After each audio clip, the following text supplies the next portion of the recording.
This is a short video showing a quick overview of Systemverilog language, or you will be learning about what all are there in Systemverilog language or what all you need to learn in Systemverilog. So as you already know, Systemverilog is a hardware description language for RTL design and verification, which is actually an extension of Verilog language, and it has got three major versions. The first original version in 2004 by Axelera, and the next major version was in 2012. And it was an IEEE standard which is called IEEE 1800/2012, and the recent major extension released was in 2017, which is again an IEEE standard. LRM or Language Reference Manual is a PDF document describing all the features of Systemverilog. Basically that will be a Systemverilog Bible. The latest version of LRM is for 2017 Systemverilog language, which is available for IEEE download, and previous versions might be available for download for free in some websites. Now let's move on to Systemverilog and see what all are its features. These are the topics inside Systemverilog, and we'll be going over each of them very quickly.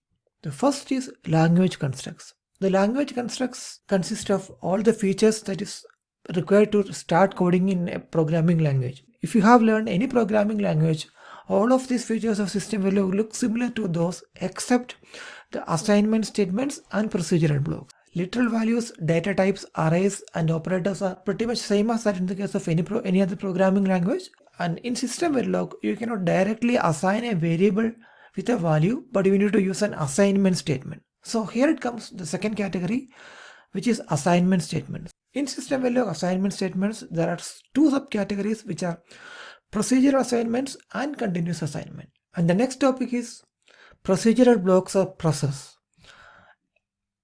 Inside procedural blocks or process, you will learn about the initial and final blocks, different types of always statements, which are always underscore comp, always underscore latch, and always underscore ff.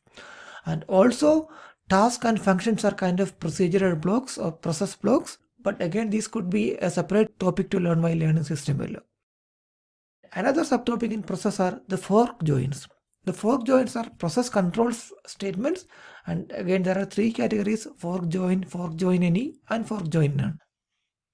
And while learning flow control and flowing statements, they might look similar to those in other programming languages. Selection statements are if else, case insert, case x, unique 0 and priority, and out of which you will be mostly using the if else and case statements, and these are commonly used in advanced Systemverilog design coding.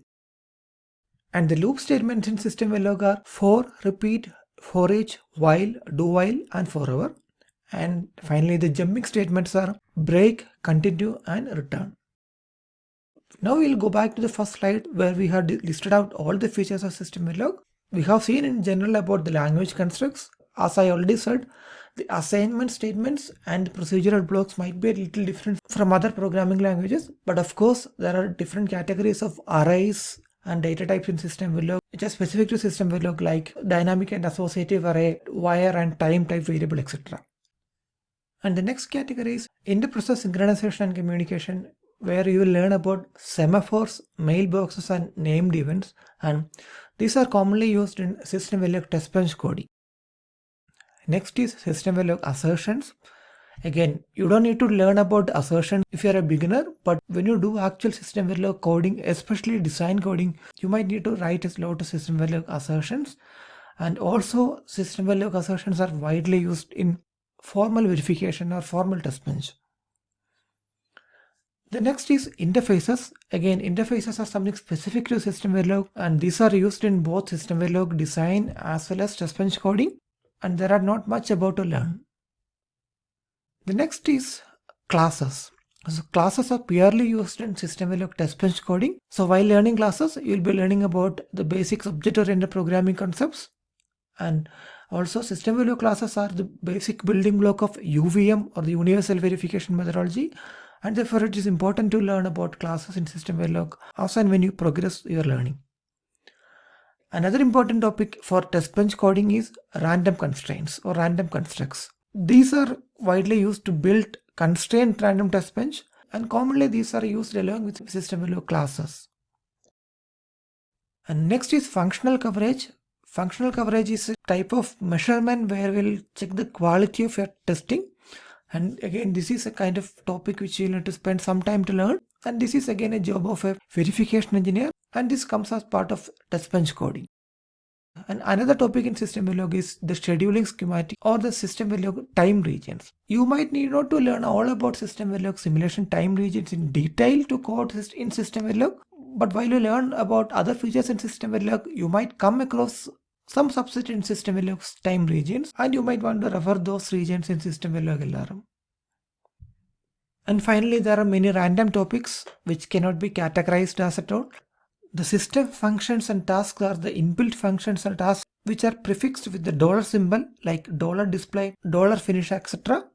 And parameters are pretty much similar to all other programming language parameters. Clocking block is something specific to Systemverilog, and these are widely used in Systemverilog interfaces.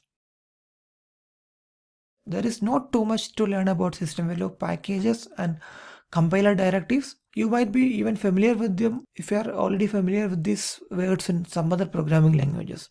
DPI function is a way in which you can interact with other programming language in Systemverilog. You can call a function written in other programming language like C or C++ and call that function in Systemverilog by using DPI calls or DPI functions. And finally, the checkers in Systemverilog is used to categorize Systemverilog assertions, and don't confuse this with the normal checking mechanism in the test bench. A checker is a keyword in Systemverilog which is very rarely used in normal programming. So that covers all about Systemverilog features. I hope this video was informative, and if you like this, please subscribe us and also visit our website at systemverilogacademy.com. Thanks for watching.